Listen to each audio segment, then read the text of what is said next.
Thank you, everyone, for joining us today for our panel on policy and regulation.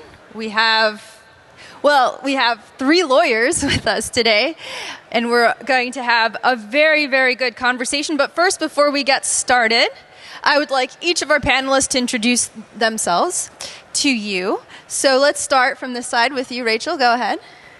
Good morning. Thanks for having me. I'm excited to be here and share my nerdy passion about Bitcoin mining.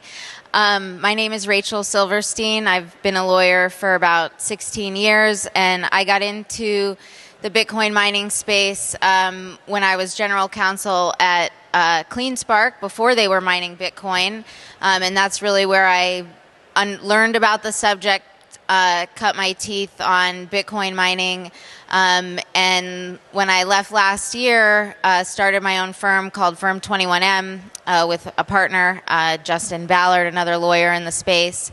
And we represent almost exclusively Bitcoin miners and related ecosystem companies like energy companies. And so, and over the last several years, I've really become a true Bitcoiner, love talking about it, could talk about it all day. I'll try not to do that today. I'm Alex Travis, Deputy General Counsel at Riot. I've been here since I was outside counsel along with the General Counsel, starting in 2018. I've been in-house with Riot since 2021. In case there's any lawyers in the crowd, yes, it is great not billing time. But yeah, I'm more on the operational side of things with Riot. So I handle the actual contracts and a lot of the commercial negotiations. And I do a lot of work on the policy side as well. Hi, everybody. My name's Ian. I came to the space kind of the old-fashioned way. I was kind of a nerd as a kid, and I like to think I stayed that way. I'm a trial lawyer by training. I have a few more gray hairs than the other folks on the panel, so I've been a trial lawyer for about 20 years. And but I also had clients over the years that were in the Bitcoin space, including a Bitcoin core developer, and we became friends over the years. And as we talked about problems and different things that we saw in the industry, we decided to start Ocean together. So I'm a co-founder at Ocean, and then also the chief legal officer. The other co-founder is the CTO, and then we've got an energy guy who's the president. So the three of us dove in, and our focus is on centralization, anti-centralization, combating it with decentralized ideas. So as a lawyer, it's a lot of fun for me. I get to learn something every day. But I used to go to court all the time. So I usually come to my Bitcoin conferences incognito, right? Like I'm a country boy at heart, and so it's finding me with like sleeves is kind of that's a head start. But I've got this suit full of closets, and all these suits, and I figured I'd break one out for you guys. But as a practical matter, I did decide to wear the tennis shoes today, and I will say, as we talk a little bit more about regulations in the space, it is hard to run from law enforcement with dress shoes on. So one of the changes has been to adjust my garb so that I can tack and move with a little bit more agility as I get older and slower. So that's me, and I'm with Ocean. Very, very wise. Thank you. Thank you, each of you, for these really great introductions. So why don't we go ahead and get into the discussion. So when we think about policy and regulation for Bitcoin mining in particular, I think some of the first things that come to mind are government regulation. But there's also another flip side. There's a flip side to that, which is, how companies themselves set their own internal policies, their own self-regulation as well. So we want to touch on a little bit of both of that. But I want to start with the bigger regulatory picture and start with what I think is on or has been on a lot of people's mind, which is the EIA survey. So I wanted to start with you, Alex, on that. Maybe you could give us a little background on what happened, how this survey came about, and what Riot's role was ultimately in suspending the survey. Sure.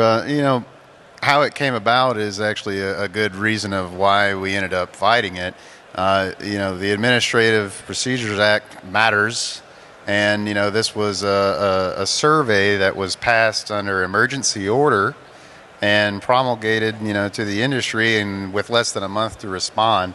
And the OMB office had given it half an hour of employee time for compliance. I think by the time we got to around 10 hours, we decided that we needed to sue somebody about this. Reading the survey, it was so clear that they hadn't, bothered to get input from industry or, do anything that would have, solicited actually useful information that could maybe drive intelligent policy. And they did that because, they were directed to, provide information that would be useful in a hit piece. And so, we decided that we were in a good district. It's nice being in the Fifth Circuit. And we had a good opportunity to take this out and, do well by the industry. And, so we jumped on it. And, lo and behold, the courts agreed. This shouldn't have been passed by an emergency, or was no emergency. And if they'd have bothered to get, input from the industry as they should, then they would have had a better survey. So it got suspended. So I think Alex is maybe being a little bit humble. As a large public company with a lot of eyes on you, it takes a bit of bravery to be the face of a major lawsuit against a major governmental organization. There's a lot of money you're going to spend, and there's significant risk.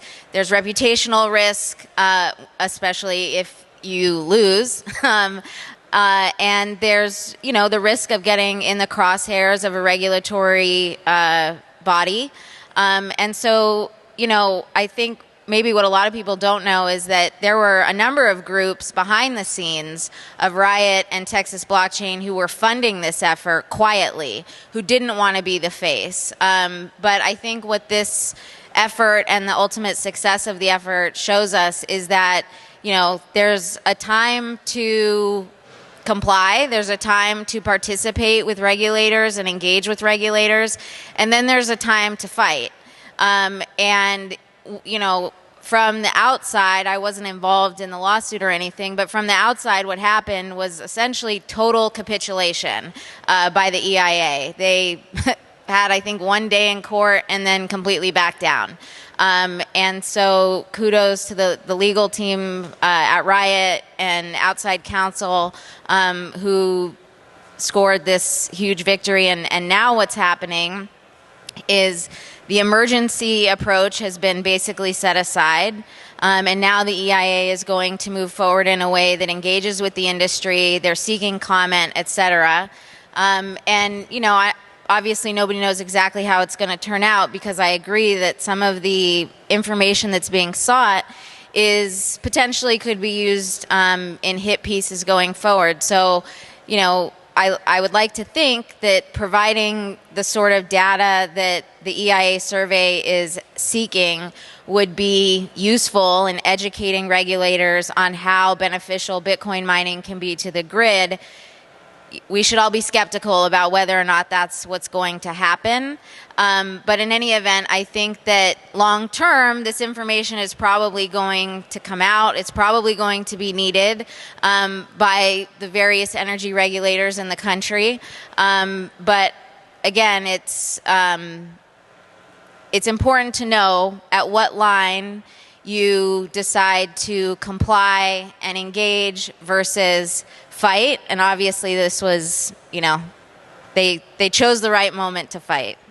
Well, and not to get on my soapbox, but, we spent 4 years very much so keeping your head down so it didn't get lopped off, and our attitude was, don't make noise, don't be a problem, and, just, run our race. And the fact of the matter is, we're in the crosshairs, the administration. Even sometimes on both sides of the aisle, because we're Bitcoin generally, we're an easy other. We're hard to explain. People don't really understand it. There's not a lot of people, in terms of the total population that are, actively engaged in it. And, we're in a situation now where, folks like Riot and CleanSpark and Marathon and everybody else in the industry needs to get out there and fight. They're going to come for you, and you can't just sit around and hope that, complying with whatever new goalpost they put up is going to get you, to success. You have to get out there and be proactive, and that's what we've done. And I encourage everyone to, reconsider attitudes about, regulatory compliance and, responding to administrations. It's interesting. So I have the fortune of being at a very small company, right? We're small. There's 6 or 7 people on a team. We've only been open for 6 months, right? But I've been in the space a long time, and before that, when you keep an eye toward government, it's interesting because people will take for granted that, like, they're coming for you, right? Or someone it raises the question, like, why is the Department of Energy interested in Bitcoin mining anyway, right? Like, oh, it uses energy, but, so do each and every one of us, like, for every device that we plug in, right? So you just have to kind of get back to basics. I don't want to wax poetically or philosophically, but whenever someone knocks on your door and they say, oh, we're from the government, we're your friend, right? It's the old cliche. That's usually not the case, but as citizens of the United States, for example, there is jurisdictional risk wherever you go, and so you have to be very deliberate and mindful about your approach. I'm like I said, I grew up in the country, but when you go to a city, there's local regulations. When you go to a state, each state is different. We chose to organize in Wyoming. I see a few Wyoming folks out there, but if I was a Bitcoin mining company, I wouldn't want to be in New York, for example. And in some cases, you're there because of history or other things, and then you have to vote with your feet sometimes. And so, I don't want to get political, but when people say, how do you vote? I always say by secret ballot, right? It's none of your damn business, excuse me. But at the same time, you have to pay attention. And there's this kind of increasing bureaucratic state. There's the old, if you guys remember, this tendency or move, it's just a momentum toward bureaucracy. The March of Dimes cured polio, right? It was a great organization. And yet now, 70 years later, they're still there raising money. It's like, I thought you guys had polio handled. Like, the temptation and the ego involved with just getting bigger and bigger and bigger happens in government too, right? And so we just have to, as industry participants, whether you're a miner at a large scale or a small scale, or just somebody who's trying to do peer-to-peer transactions, you have to remember, where do I fit in and where can I take an intentional approach and a deliberate approach toward trying to work things out. I mean, I saw some guys earlier, I don't want to criticize anybody directly, but, I saw some folks say, don't pay any taxes, or,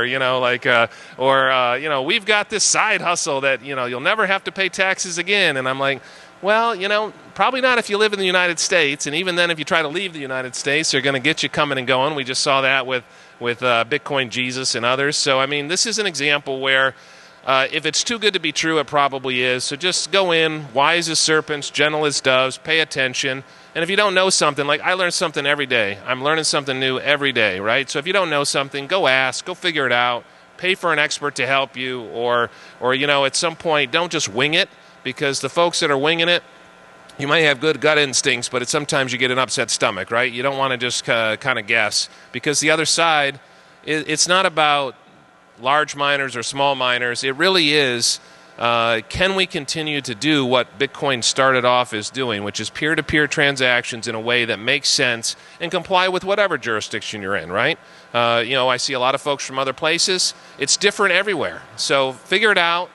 Let's chart a path, and let's help each other. Let's work together as we try to find the best way to tackle these approaches.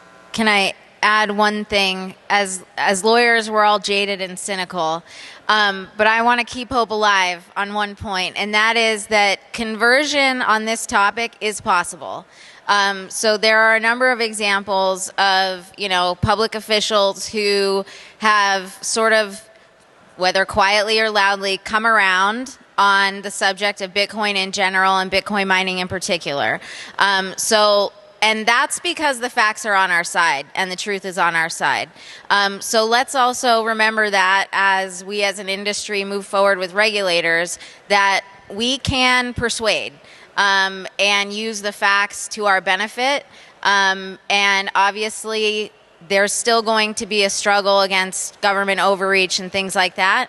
But also, we can use the facts backing us to convert people to see the benefits of Bitcoin mining also.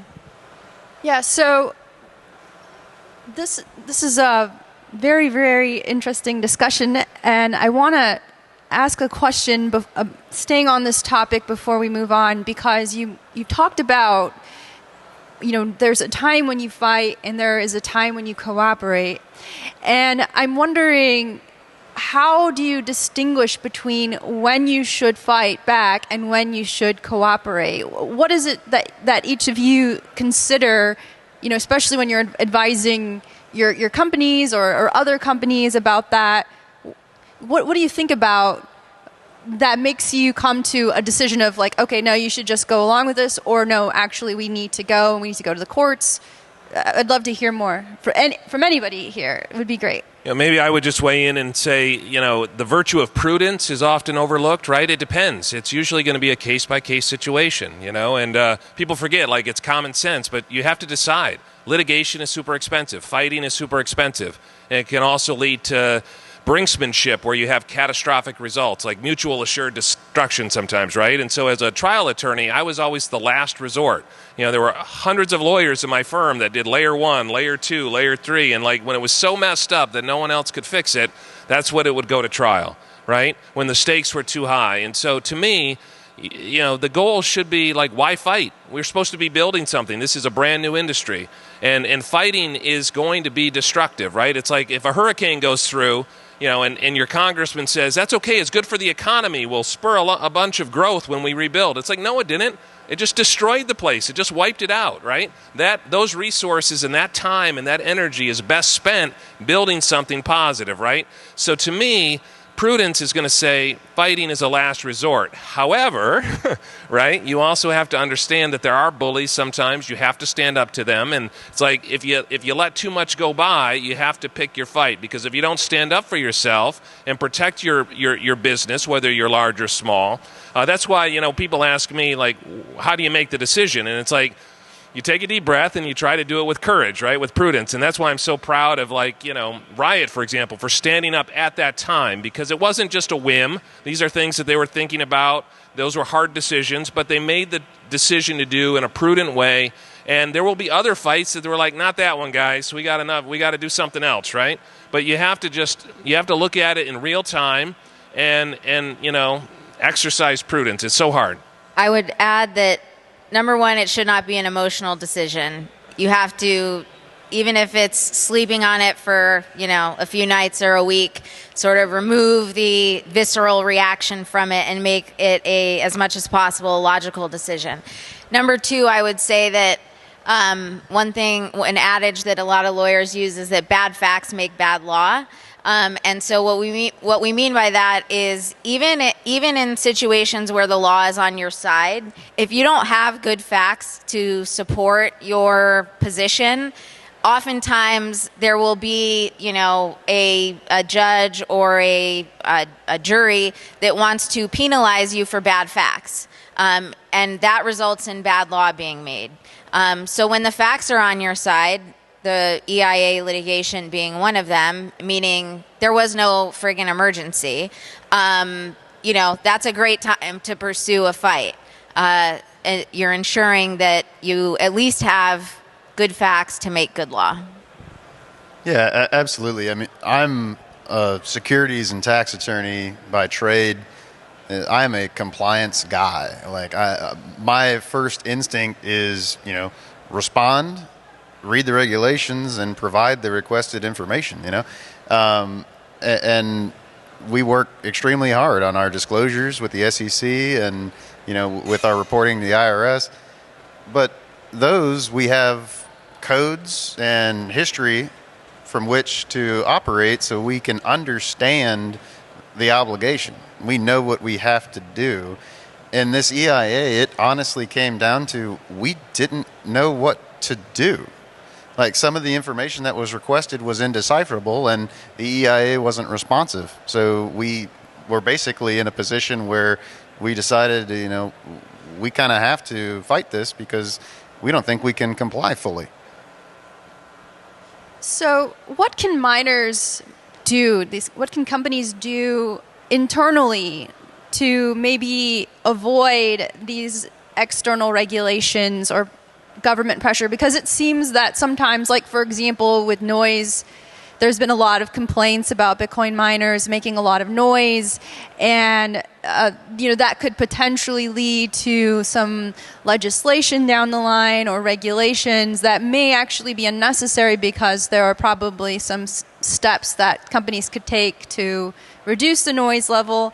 Also, in New York, for example, with the moratorium there, that prevents now. That was a 2-year moratorium that doesn't allow any expansion of new co-locating of Bitcoin mining with natural gas plants. So is there anything that companies can think about internally in terms of their own policy that can maybe help them avoid having to get caught up in this regulatory world? Rachel, go ahead. Or Okay. I'll try to be brief. Two things. One is certainly I'll kind of plug what I do and why. I think that having good counsel who understands your industry is really, really critical, because if you go to someone who's probably a great lawyer otherwise, but doesn't know anything about Bitcoin mining, that would be the type of scenario where you land your Bitcoin mine in a place where sound and noise is really going to be an issue. And attracting the ire of your community that you operate in is just not a good idea. So, that just comes down to also employing some common sense and being a good corporate citizen, and not pissing off your neighbors. And then secondarily, I would say that due diligence is incredibly important. And, we see in this space a lot of new operators who don't know how to do due diligence or don't know to do DD, as we call it. And I have a client who entered into a hosting agreement, didn't do the most basic of name Googling and things like that. And anytime you're, particularly in a co-location or hosting arrangement, you're going to face counterparty risk. And if you face counterparty risk, you should do some due diligence on them. And that prevents things like an OFAC issue. So that's the Office of Foreign Asset Control, which maintains a list of people, wallet addresses, and entities that United States citizens and residents cannot transact with. So if you're not doing due diligence, you run the risk of getting into the crosshairs of OFAC, which can be a terrible process. So those would be my two quick things. Yeah, and that's a strict liability violation. So that means there's no scienter requirement, which is a fancy way of saying that there's no intent required. It's if you transact or facilitate a transaction with an SDN, you are in violation of the law. Full stop. There's nothing you can do about it. You can't demonstrate that, we tried to do some level of diligence. OFAC doesn't care. Or they repped that they're not on the OFAC SDN list. Not sufficient. Doesn't matter. Yeah, I'd much rather trade a breach of warranty on a contract for, like some sort of government sanction coming down, right? Like you have to pick your poison there a little bit. But to me, the way we do it now, I've got the benefit of operating a pool, so we're helping miners share the economics and mine more effectively. But we had to take some very careful decisions on design. Like, in other words, we decided at the start that we weren't going to take custody of our clients' Bitcoin. And so that allowed us to avoid custody-type regulations, right? But on the other hand, we're still a C Corp, so I follow C Corp rules, right? And we raised some money when we started the company, right? So I filed a Form D, and you can look us up with on Edgar with the SEC. Like, you have to know what rules apply, and if you're not paying attention, that's when you walk into the bear trap, right? That's when if you're wandering through the woods without a compass, you're going to get off the trail and you're going to step in something, whether it's manure or a trap, right? And they're out there. So instead, you have to say, all right, what are we trying to accomplish? Work with some deliberate goals, stay on track. And then when things come your way that are surprises, that's when you can kind of tack and move and try to adjust. But to me, the best way to handle is figure out which rules apply and which ones don't, and then work really hard to keep it that way. You have to put up real strong moats, real strong walls so that you don't inadvertently just walk into a series of regulations that you weren't paying attention to. Yeah, and I would also advise folks to interface with the regulators. I mean, 98% of these people are just trying to do their jobs. They're good people, and they want to understand the industry. And like with ERCOT and the Texas PUC, we spend Public Utilities Commission. We spend an inordinate amount of time meeting with them and trying to explain our industry and figuring out, what do they need from us in order to get comfortable with Bitcoin mining. And, in a place like Texas, with the amount of Bitcoin mining that we have going on there and with the pipeline for new production, yeah, a grid operator is going to be a little concerned. I mean, we're talking about gigawatts here, and, we have worked with them to get registered for, like controlled load response, these ancillary service programs that the PUC puts on to try to create grid stability.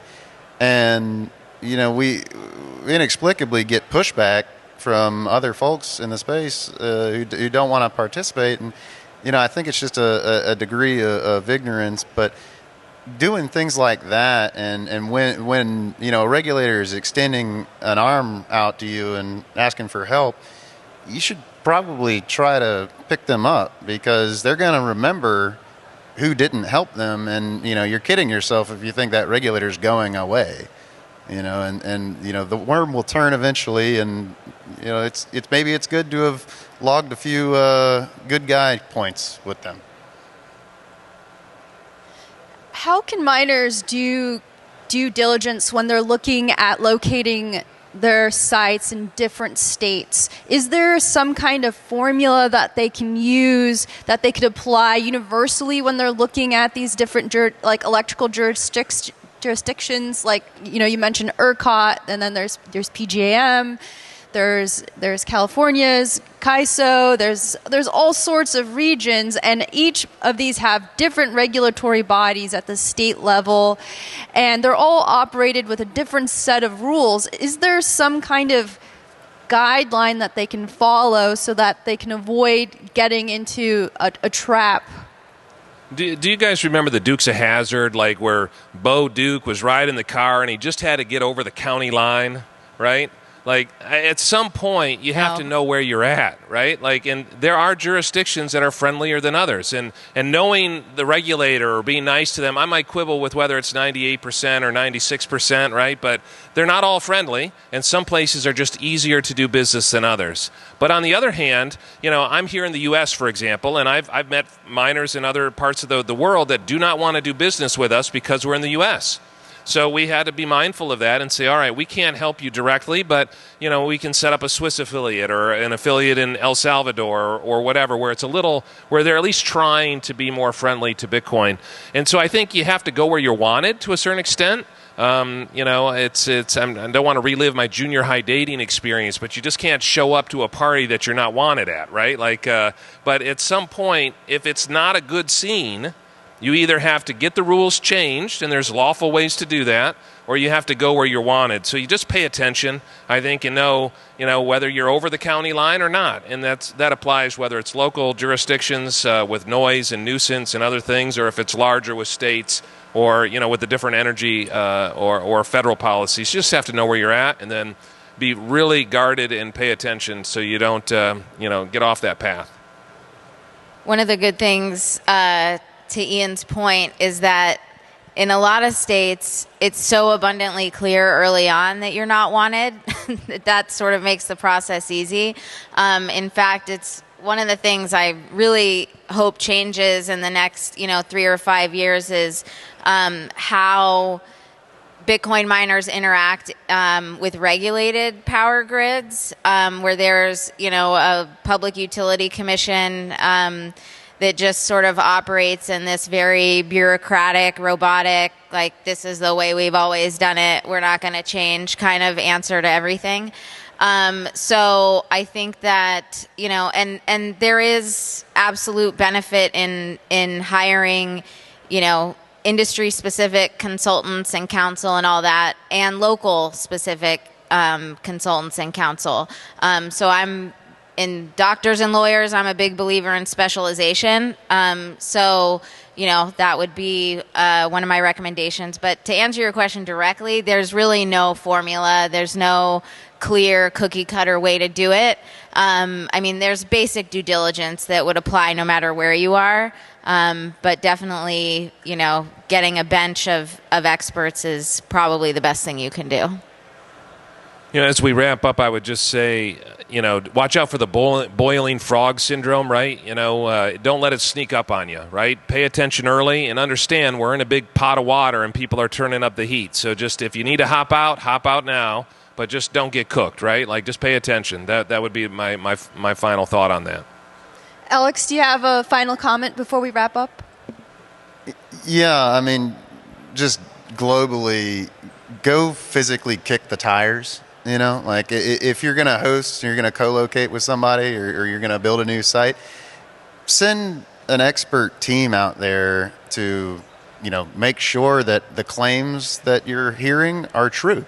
Because everything that everyone is selling is the greatest thing since sliced bread, and you got to understand that, it might not be as great as they say it is. And it kind of, sometimes it sucks being the no department, but our job as counsel, and especially as an internal counsel, is to say, hold up, guys, let's think about this.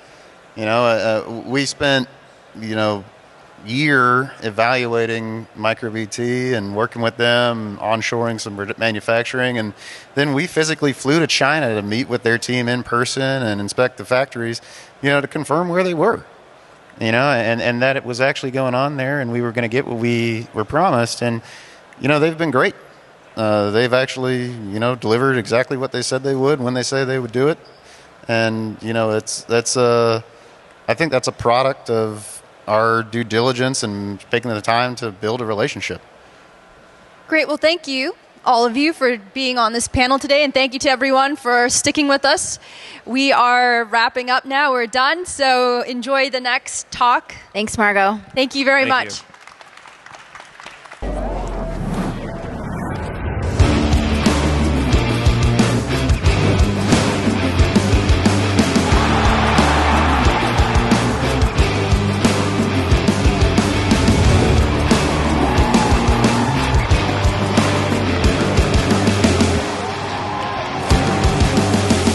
Next year, we are bringing the Bitcoin conference to the American West, Las Vegas. The brightest minds in the world will converge to deliver Bitcoin history.